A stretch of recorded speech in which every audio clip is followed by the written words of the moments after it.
साल 1982 Stephen Hawkins Cambridge United States में आयोजित हुई नव फील्ड वर्कशॉप में पार्टिसिपेट करते हैं। इंटरेस्टिंगली इस वर्कशॉप में ब्लैक होल और यूनिवर्स की नॉलेज देने के बाद स्टीफन अपने सामने बैठे हुए सभी एस्ट्रोनॉमर से ये बोलते हैं कि मुझे ऐसा लगता है कि हमारे प्लेनेट अर्थ और शायद हमारी इस कंप्लीट यूनिवर्स को ही किसी एक हायर इंटेलिजेंट सिविलाइजेशन के द्वारा प्रॉपर तरीके से प्रोग्राम और कैलकुलेट करके बनाया गया है। अब जैसे ही स्टीफन ये लाइन बोलते हैं, उनके सामने बैठी हुई रेस्पेक्टेड साइंस फैकल्टी काफी ज्यादा सोच में पड़ जाती है, जिसमें से कुछ लोग काफी ज्यादा सीरियस हो जाते हैं, जबकि कुछ लोग स्टीफन का मजाक उड़ाते हुए ये बोलते हैं कि आखिर स्टीफन हॉकिंस जैसा सक्सेसफुल और इंटेलिजेंट कॉस्मोलॉजिस्ट इस चीज को बोल ही कैसे सकता है। But the core reality is this कि स्टीफन इस पूरी दुनिया के सबसे पहले और आखिरी ऐसे शख्स नहीं थे जिन्होंने यूनिवर्स को लेकर इस अजीब सी सोच को रखा था। क्योंकि गाइस, अगर आप भी खुद इंटरनेट पर सर्च करेंगे तो आपको एक से बड़े एक साइंटिस्ट और यहाँ तक कि पॉपुलर पर्सनैलिटीज भी देखने को मिलेंगी, जिनका ये मानना है कि या तो हम किसी सिमुलेशन के अंदर रह रहे हैं या फिर इस कंप्लीट यूनिवर्स को किसी हाई इंटेलिजेंट कॉन्शियसनेस ने बनाकर तैयार किया है। इवन बात अगर रीसेंट टाइम भी की जाए तो अभी हाल ही में एक चलते हुए इंटरव्यू में इलोन मस्क ने तो क्लियरली ये तक भी बोला था कि हमें जो ये लगता है कि इस कंप्लीट यूनिवर्स की स्टार्टिंग बिग बैंग से हुई है, शायद ये चीज सच ना हो,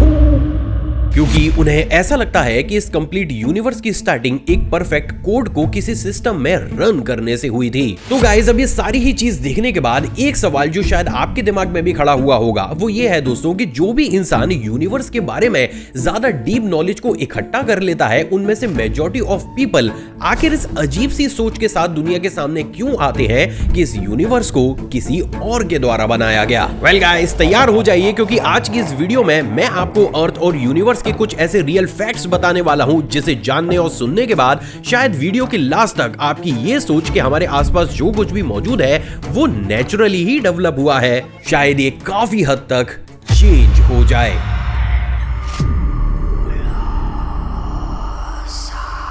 असल में गाइस, ये पूरा ही सिनेरियो शुरू होता है आज से हजारों साल पहले, जब एक फेमस ग्रीक एस्ट्रोनॉमर एरिस्टार्चस ने मून के सभी फेसेस को ऑब्जर्व करके अर्थ और सन के बीच की दूरी का अनुमान लगाना शुरू किया। इंटरेस्टिंग बात यह है दोस्तों कि एरिस्टार्चस की कैलकुलेशन और पैटर्न इतना ज्यादा सटीक था कि इसी चीज को कैरी करते हुए मॉडर्न साइंस में फ्रेंच एस्ट्रोनॉमर जेरोन लनांदे ने 18th सेंचुरी में सबसे पहली बार दुनिया को यह बताया कि सन और अर्थ के बीच का डिस्टेंस 153 मिलियन किलोमीटर के आसपास है। एंड गैस व्हाट, यहीं से ही शुरू होती है हमारे सोलर सिस्टम की एक ऐसी मिस्ट्री जिसे आज तक भी कोई सॉल्व नहीं कर पाया। असल में गाइस, जब इस सेक्टर में और डीप इन्वेस्टिगेशन की गई तब हमारे रिसर्चर्स को यह पता चला कि हमारा planet earth practically solar system में गोल्डीलॉक जोन में मौजूद है। असल में गोल्डीलॉक जोन सन से परफेक्ट दूरी पर मौजूद एक ऐसा जोन होता है जिसके अंदर मौजूद किसी भी स्टार या फिर प्लेनेट के ऊपर लाइफ के पनपने के चांसेस सबसे ज्यादा हो जाते हैं। लेकिन सवाल तो यह है कि आखिर ये गोल्डीलॉक जोन ऐसा क्या ही करता है जिसकी वजह से इसके अंदर जो कोई भी प्लेनेट होता है उस पर लाइफ की पॉसिबिलिटी काफी ज्यादा बढ़ जाती है। असल में गाइस, ये जोन सन से इतनी परफेक्ट दूरी पर होता है कि यहाँ पर मौजूद किसी भी प्लेनेट पर पानी हमेशा ही लिक्विड फॉर्म में रहता है, जो लाइफ को स्टार्ट करने और उसे सर्वाइव करने के लिए काफी ज्यादा इंपॉर्टेंट है। इंटरेस्टिंग बात यह है दोस्तों कि हमारे रिसर्चर्स का ये मानना है कि अगर कोई भी प्लेनेट इस जोन से बाहर निकलकर थोड़ा सा भी सूरज के करीब होगा तो उसका टेम्परेचर इतना ज्यादा बढ़ जाएगा कि उसके ऊपर मौजूद पानी भाप बनकर उड़ जाएगा। जबकि इससे उलट अगर प्लेनेट इस जोन से बाहर सूरज से दूर की तरफ होगा तो वो इतना ज्यादा ठंडा हो जाएगा कि वहां पर पानी फ्रीज हो जाएगा। अब सबसे ज्यादा इंपॉर्टेंट बात यह है दोस्तों कि बात अगर हमारे प्लेनेट अर्थ की जाए तो अगर हमारा प्लेनेट अर्थ सन से सिर्फ 10% ही नजदीक होता तो प्रैक्टिकली हमारा सरफेस टेम्परेचर लगभग 100 डिग्री सेल्सियस के आसपास होता। सिर्फ इतना ही नहीं, बल्कि क्योंकि हम सन से और ज्यादा थोड़े नजदीक होते तो हमारे प्लेनेट पर पड़ रहे सोलर रेडिएशन की इंटेंसिटी भी काफी ज्यादा हाई हो जाती और इस केस में हमारी मैग्नेटिक फील्ड और एटमॉस्फेयर उसे बिल्कुल भी टैकल नहीं कर पाता। रिजल्ट, उस केस में अर्थ ना सिर्फ एक आग का धधकता हुआ गोला होता बल्कि हमारे प्लेनेट पर रेडिएशन भी इतना ज्यादा होता कि यहाँ पर लाइफ कभी भी नहीं पनप सकती थी। सिर्फ इतना ही नहीं, बल्कि अगर अर्थ अपनी जगह से सिर्फ 10% ही सूरज से दूर होती तो हमारा टेम्परेचर -30 से लेकर -40 डिग्री सेल्सियस के आसपास होता, जो अगेन हमारे ओशियन और सारी नदियों के पानी को एक ही झटके में फ्रीज कर देता। रिजल्ट, अर्थ पर अगेन लाइफ फॉर्म होना नेक्स्ट टू इम्पॉसिबल होता। तो गाइस, सीधे शब्दों में अगर बोला जाए तो आज की डेट में हमारा ये प्लेनेट अर्थ सन से इतनी परफेक्ट दूरी पर मौजूद है कि यहाँ पर प्रॉपर तरीके से लाइफ सरवाइव कर पा रही है। अब देखो गाइस, जैसे ही हमारे रिसर्चर्स को ये बात पता चली, उन्हें ये लगा कि शायद हम काफी ज्यादा लकी रहे होंगे, इसलिए हमारी सन से दूरी बिल्कुल ही परफेक्टली अलाइंड हुई। बट गेस व्हाट, ये कहानी तो यहां से शुरू हुई थी।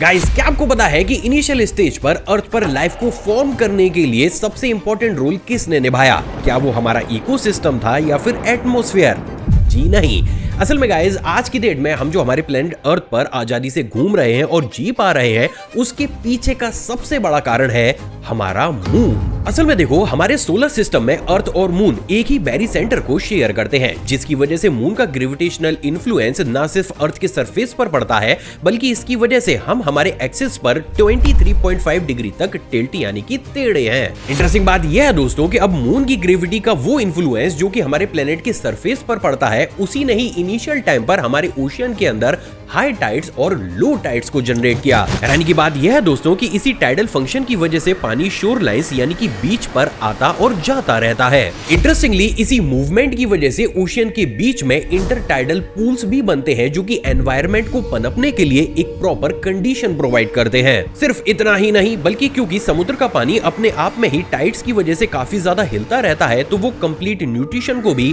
एक तरीके से पानी में अच्छे तरीके से मिक्स करता रहता है। हैरानी की बात यह है दोस्तों कि अगर मून की ग्रेविटी का ये इन्फ्लुएंस हमारे प्लेनेट के सरफेस पर कभी पड़ता ही नहीं, तो प्रैक्टिकली ओशियन के अंदर कभी भी लाइफ स्टार्ट हो ही नहीं सकती थी।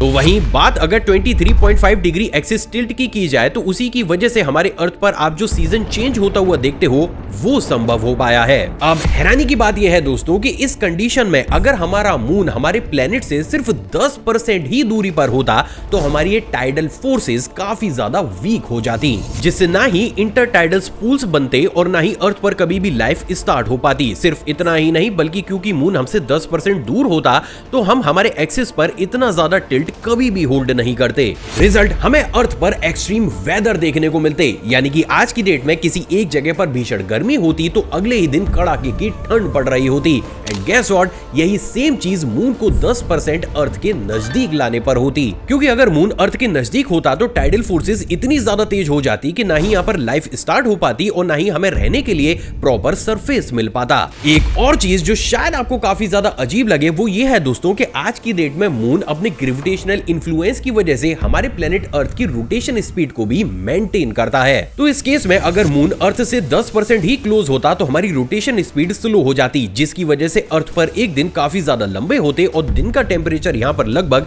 80 डिग्री सेल्सियस और रात का टेम्परेचर लगभग -18 डिग्री सेल्सियस के आसपास पहुंचता। वहीं इससे उलट अगर मून सिर्फ 10% ही हमसे दूर होता, तो हमारी रोटेशन स्पीड इतनी ज्यादा तेज होती कि हमारे सरफेस पर 300 से 400 किलोमीटर पर आवर की स्पीड से तेज तूफानी हवाएं चलती और इस कंडीशन में किसी भी लाइफ के सरवाइव करने के चांसेस नेक्स्ट टू इम्पॉसिबल होते। यानी कि इन शॉर्ट कहने का मतलब ये है कि जैसे ये सन हमसे बिल्कुल ही परफेक्ट दूरी और पोजीशन पर है, ठीक उसी तरीके से मून भी अर्थ से बिल्कुल ही सटीक दूरी और पोजीशन पर है। यानी कि एक बार फिर से सटीक कोइंसिडेंस। लेकिन गाइस, सवाल तो ये है कि क्या ये सिर्फ कोइंसिडेंस ही है या फिर किसी ने जानबूझकर बिल्कुल सही तरीके से कैलकुलेट करके हमारे सोलर सिस्टम को डेवलप किया है? वेल गाइस, अगर बात कुछ सीनियर रिसर्चर्स की जाए, तो वो डिजाइन वाली पॉसिबिलिटी को ज्यादा सपोर्ट करते हैं। क्यों? चलो वो भी बताता हूं।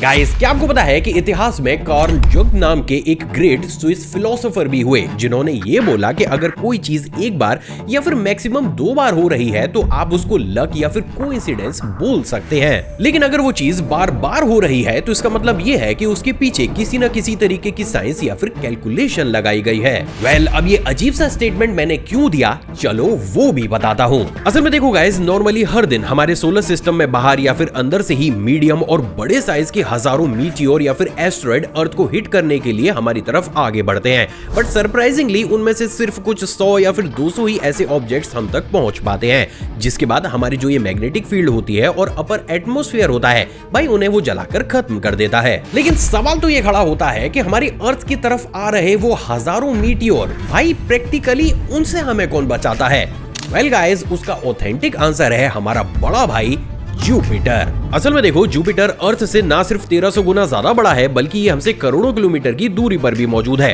अब इंटरेस्टिंग बात यह है दोस्तों कि इसका साइज और डिस्टेंस अर्थ के कंपैरिजन में इतना ज्यादा परफेक्ट है कि ये हर दिन अपनी स्ट्रॉन्ग ग्रेविटी की वजह से अर्थ को हिट करने आ रहे मीटियोर और एस्ट्रॉइड को पुल करके एक कॉस्मिक शील्ड की तरह उन्हें खुद में गिराकर हमें सेफ रखता है। सिर्फ इतना ही नहीं, बल्कि क्योंकि जुपिटर का साइज और ग्रेविटी इतना ज्यादा मैसिव है, तो ये अर्थ को सिर्फ रनिंग मीटियोर से ही नहीं, बल्कि प्रैक्टिकली हमारे सोलर सिस्टम के अंदर जो एस्ट्रॉइड या फिर जंक आ जाते हैं, ये भाई उन्हें भी वहां से क्लीन करके हमारे सोलर सिस्टम को साफ करता है। यानी कि इन शॉर्ट, अगर हमारे सोलर सिस्टम में जुपिटर नहीं होता तो हर एक दिन अर्थ पर इतने बड़े बड़े मीटियोर और एस्ट्रॉइड आकर हिट करते कि यहाँ पर लाइफ तो छोड़िए, शायद अर्थ नाम की कोई चीज बचती भी नहीं। अब इंटरेस्टिंग बात यह है दोस्तों कि हमारी रीसेंट स्टडी हमें यह बताती है कि अगर जुपिटर सिर्फ 10% ही सन की तरफ होता तो वो हमारे प्लेनेट अर्थ को बचाने की बजाय वीनस को बचा रहा होता, और अगर बाई चांस वो 10% सूरज से दूर होता तो उस कंडीशन में वो अर्थ को छोड़कर मार्स को प्रोटेक्ट करता। तो क्या अब भी ये सिर्फ कोइंसिडेंस ही है? वेल गाइज, अगर अब भी आपका जवाब हाँ है तो डोंट वरी, हमारे रिसर्चर्स के पास कुछ ऐसा भी मौजूद है जो शायद इस बार आपके जवाब को चेंज कर दे। असल में गाइज, हमें बचपन से ही ये पढ़ाया जाता है कि हमारी अर्थ को हमारी मैग्नेटिक फील्ड सन से आने वाले रेडिएशन से बचाने का काम करती है। But have you ever think कि भाई सन अपने आप में इतना बड़ा स्टार है कि उसमें लगभग 13 लाख अर्थ समा सकती है, तो प्रैक्टिकली इतना मैसिव स्टार क्या सिर्फ इतना वीक रेडिएशन ही अर्थ की तरफ फेंक रहा है कि हमारी एक नॉर्मल लेवल की इंटेंसिटी की मैग्नेटिक फील्ड ही उसे टैकल करके हमें बचा लेती है? वेल गाइज, अगर डीपली इस चीज को समझा जाए तो इसका ऑथेंटिक आंसर है नहीं।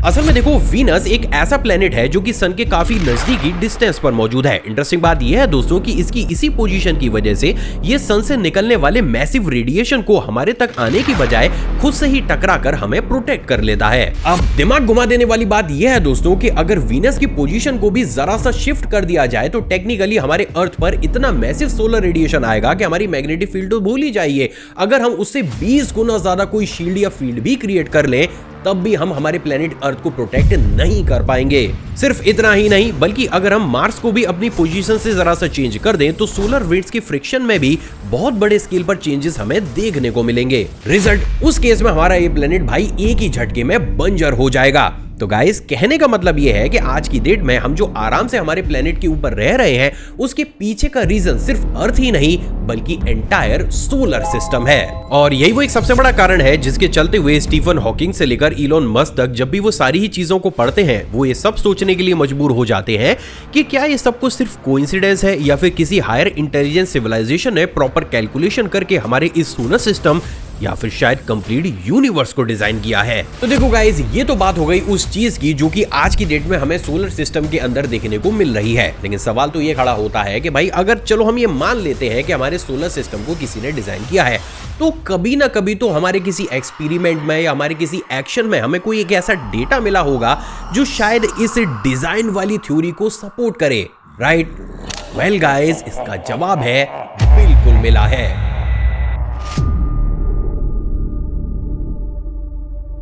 असल में देखो, वैसे तो समय समय पर बहुत से ऐसे एक्सपेरिमेंट किए गए हैं जिन्होंने इनडायरेक्टली ये प्रूव करके दिखाया है कि हमारा ये एंटायर सोलर सिस्टम या फिर यूनिवर्स एक सर्टेन पैटर्न या फिर कोड को फॉलो करता है। लेकिन इन सारे ही एक्सपेरिमेंट में एक ऐसा एक्सपेरिमेंट भी है जिसे अभी तक का सबसे सटीक और काफी स्ट्रॉन्ग माना जाता है, और गाइस उसका नाम है वेव पार्टिकल ड्यूएलिटी। असल में गाइस, साल 1801 में फेमस साइंटिस्ट थॉम योंग ने अपने एडवांस एक्सपेरिमेंट के जरिए पूरी दुनिया को ये प्रूव करके दिखाया कि लाइट जब भी ट्रेवल करती है तो उसकी फॉर्म वेव फॉर्म होती है। कहने का मतलब यह है कि अकॉर्डिंग टू थॉमस, ट्रेवलिंग के दौरान लाइट की ना ही कोई भी फिक्स स्टेट होती है, ना ही कोई शेप होती है, ना ही पोजीशन और ना ही मोमेंटम। हैरानी की बात यह है दोस्तों कि इसी चीज पर और ज्यादा एक्सपेरिमेंट करते हुए साल 1905 में एल्बर्ट आइंस्टीन ने यह प्रूव करके दिखाया कि लाइट सिर्फ वेव फॉर्म ही नहीं रखती बल्कि प्रैक्टिकली वो पार्टिकल यानी कि फोटॉन्स के थ्रू भी ट्रेवल करती है, जिससे पूरी दुनिया को यह बात समझ में आई कि लाइट एक ऐसी चीज है जो कि वेव और पार्टिकल दोनों ही क्वालिटी क्वालिटीज को रखती है। लेकिन सवाल तो यह है कि आखिर एक चीज एक ही समय पर दो क्वालिटीज को रख कैसे सकती है। असल में इस चीज पर और ज्यादा एक्सपेरिमेंट करते हुए मॉडर्न एरा में हमारे रिसर्चर्स ने डबल स्लिट एक्सपेरिमेंट से पूरी दुनिया को ये प्रूफ करके दिखाया कि वैसे तो लाइट ट्रेवलिंग के दौरान वेव फॉर्म में रहती है, लेकिन जैसे ही उसको डिटेक्टर या फिर आंखों की मदद से देखा जाता है वो तुरंत ही अपने नेचर को चेंज करके एक फिक्स्ड पार्टिकल बन जाती है। हालांकि देखो ये बात भी पूरे तरीके से सच है कि आज की डेट में भी प्रैक्टिकली हमें ये चीज नहीं पता चली है कि भाई आखिर लाइट को ये कैसे पता चल जाता है कि उसको डिटेक्ट किया जा रहा है या फिर आंखों से देखा जा रहा है। बट गाइज यहीं से ही स्टार्ट होती है एक ऐसी नई एक्सप्लेनेशन जो शायद हमारी इस यूनिवर्स के राज खोल दे। असल में देखो अगर नॉर्मली आज के समय में आप मॉडर्न गेम्स को फोन या फिर कंप्यूटर पर खेलते होंगे तो आपको रियल टाइम रेंडरिंग के बारे में पता होगा। असल में देखो रियल टाइम रेंडरिंग प्रैक्टिकली वो सिचुएशन होती है जहां पर गेम के सिर्फ एक पर्टिकुलर एरिया को ही सही तरीके से रेंडर करके आपको दिखाया जाता है, जबकि बाकी के लोकेशन या फिर एरिया को साइड में रखकर होल्ड पर डाला जाता है। एग्जाम्पल के लिए अगर आप एक ऐसे गेम को खेल रहे हो जिसमें आप रोड पर चलकर एक सिटी से दूसरी सिटी तक जा सकते हो तो गेम सिर्फ उतने ही फ्रेम्स या फिर एरिया को रेंडर करेगा जितने एरिया में आप उस वक्त गेम में मौजूद होंगे। जबकि बात अगर बाकी के एरिया या फिर लोकेशन की जाए तो क्योंकि गेम का मेन कैरेक्टर उस जगह पर मौजूद नहीं है तो हमारा गेम या सिमुलेशन उस चीज को रेंडर कभी भी नहीं करेगा। अब अगर इसी चीज को उठाकर सेम टू सेम लाइट के ऊपर डाल दिया जाए तो ये चीज काफी हद तक क्लियर हो जाती है कि जैसे ही लाइट को ऑब्जर्व किया जाता है लाइट रियल टाइम में रेंडर होकर पार्टिकल फॉर्म को दिखाती है। लेकिन यूनिवर्स या फिर कोई एक ऐसी जगह जहां पर उसे कोई भी नहीं देख रहा होता है वहां पर वो वेव फॉर्म को शो करती है। एंड मोस्ट प्रोबेबली लाइट के इस बिहेवियर के बारे में आपने स्कूल या फिर कॉलेजेस की बुक्स में भी जरूर पढ़ा होगा। अगर आपने नहीं पढ़ा है तो प्रैक्टिकली इंटरनेट पर भी आप इस सारी रिसर्च कर सकते हैं,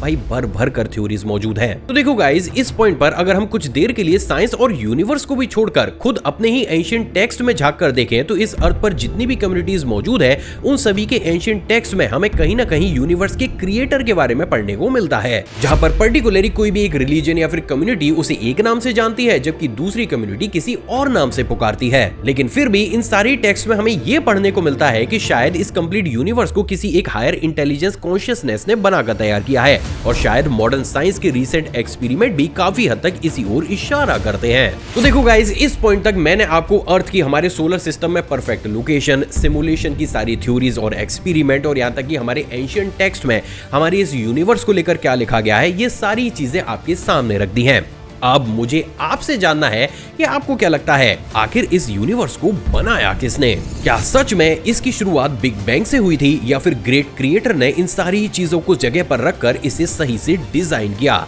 और अगर किसी क्रिएटर ने इस यूनिवर्स को डिजाइन करा है तो आपके अकॉर्डिंग उस क्रिएटर का नाम क्या है? Let's see majority of people किसे यूनिवर्स के क्रिएटर के रूप में देखते हैं। आई होप गाइज आपको ये वीडियो और मेरी नॉलेज पसंद आई होगी। गाइज अगर आपको ये पसंद आई तो इस वीडियो को 6000 लाइक तक जरूर पहुंचाइएगा। अपने फ्रेंड्स एंड फैमिली के साथ इस वीडियो को शेयर जरूर कीजिएगा। चैनल पर नए हैं तो चैनल को सब्सक्राइब और उस बेल आइकन को प्रेस जरूर कीजिएगा। और इसके साथ ही अभी आपकी स्क्रीन पर आपको जो 2 वीडियोस दिख रही है ना भाई, इन्हें भी चेकआउट जरूर करना क्योंकि ये भी अपने आप में काफी ज्यादा मिस्टीरियस हैं।